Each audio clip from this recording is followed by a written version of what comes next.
કૃષ્ણ. કેમ છો મિત્રો? બધાય મજામાં? શિલ્પા કી ગુજરાતી રસોઈમાં હું તમારા બધાયનું સ્વાગત કરું છું. આજે હું નવી રેસીપી સાથે આવી ગઈ છું. આજે જે હું બનાવવા જઈ રહી છું તે ગુજરાતીની સ્પેશિયલ છે, મજેદાર ચટાકેદાર દાળ ઢોકળી.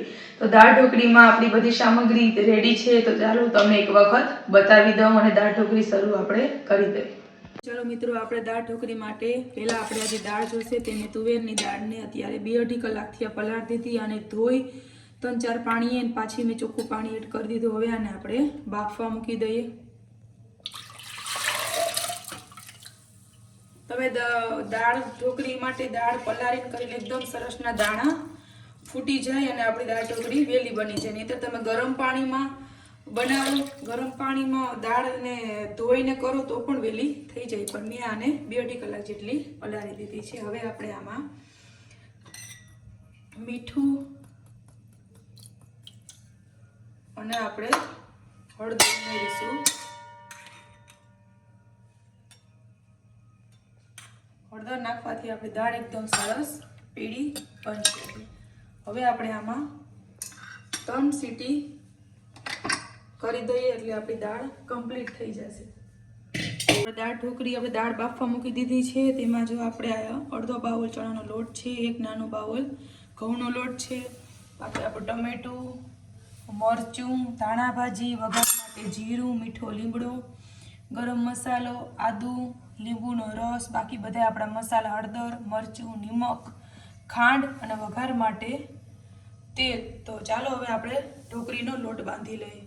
તો આપણે હવે આ 2 લોટ ચારીને આમાં આપણે એડ કરી દીધા છે. હવે આપણે આમાં બધોય મસાલો એડ કરીશું. મેં ચણાના લોટનું વધારે પ્રમાણ લીધું છે.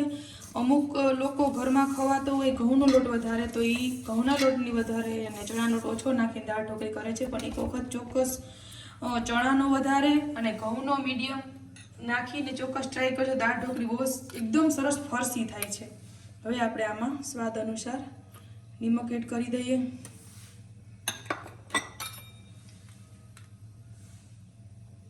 એક 1.5 ચમચી જેટલું આપણે ચટણી એડ કરી દઈએ. બાકી તમારા ઘરમાં જેવું તીખું ખવાતું હોય તેવી રીતે તમે એડ કરી શકો.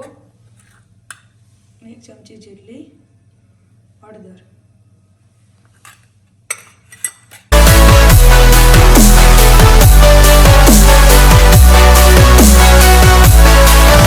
પાણી ઉમેરતા જઈએ.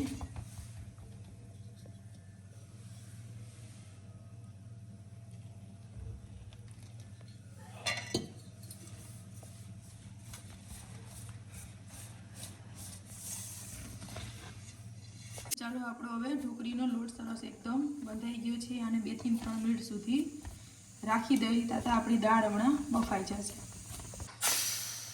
તો ચાલો આપણી હવે દાળ બફાઈ ગઈ હશે અને આપણે જોઈ લઈએ. આપણી દાળ એકદમ સરસ બફાઈ ગઈ છે. હવે આપણે આને બધાય મસાલા એડ કરી અને વઘારીએ. હવે આપણે આને એકદમ સરસ ચીણી લઈએ. આપણે આમાં 1/2 ચમચી જેટલું મરચું ઉમેરીશું. આપણે બાફવામાં નિમક નાખ્યું હતું એટલે એ પ્રમાણે આપણે પાછું આમાં એડ કરીશું. આ લીલા મરચાં છે, મેં મોટા ટુકડા કર્યા છે કે આપણે તીખું ના ખવાતું હોય તો તમે પાછા વઘારીને કાઢી પણ શકો. આ મેં 2 ટમેટા લીધા છે અને આ એક આદુનો ટુકડો અને બીજું 1 ચમચી જેટલું ખમણેલું આદું છે. અને આ આપણે અડધો બાઉલ જેટલી ખાંડ ઉમેરી દઈએ. અમુક ગળ્યુંમાં ગોળ ઉમેરતા હોય તો તમે આમાં દાળમાં ગોળ પણ ઉમેરી શકો. અને આપણે થોડીક ધાણા ભાજી અને બીજો આપણે વઘારમાં નાખીશું ને 2 મોટી દારખી આમાં લીમડો એડ કરી દીધો. હવે આપણે આને સરસ હલાવી લઈશું. મોટો ચમચો તેલ ઉમેરી દઈએ. આપણે હવે દાળ ઢોકળીનો વઘાર કરીએ છીએ. જીરું અને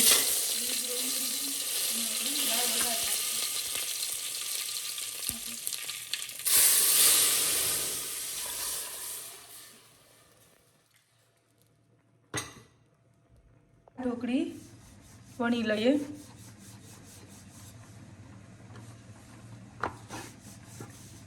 આપણે આને સરસ ઊભા આકા પાડી દઈએ અને ઢોકળીનો શેપ આપી દઈએ.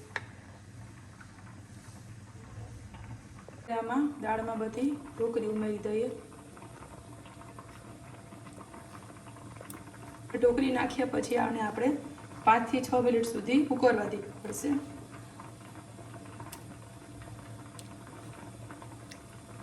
ચાલો આપણે હવે દાળ ઢોકળી હલાવી લઈએ અને આપણે હવે દાળ ઢોકળી જોઈ લઈએ કે ચડી ગઈ. તો ચાલો આપણી દાળ ઢોકળી બની ગઈ છે અને આમાં થોડોક લીંબુનો રસ અને આપણે ધાણા ભાજી સરસને ઉમેરી દઈએ અને હવે આપણે થોડોક ગરમ મસાલો નાખી દઈએ. તો ચાલો આપણી દાળ ઢોકળી બની ગઈ છે અને જો મિત્રો મારી દાળ ઢોકળી જે લોકોને પસંદ આવે તે કોમેન્ટ બોક્સમાંથી જરૂરથી કહેજો અને બેલ આઇકન દબાવી દેજો જેથી મારી નવી રેસીપી તમને જોવા મળશે. તો બીજી રેસીપી સાથે મળશું, ત્યાં સુધી બધાય આવજો.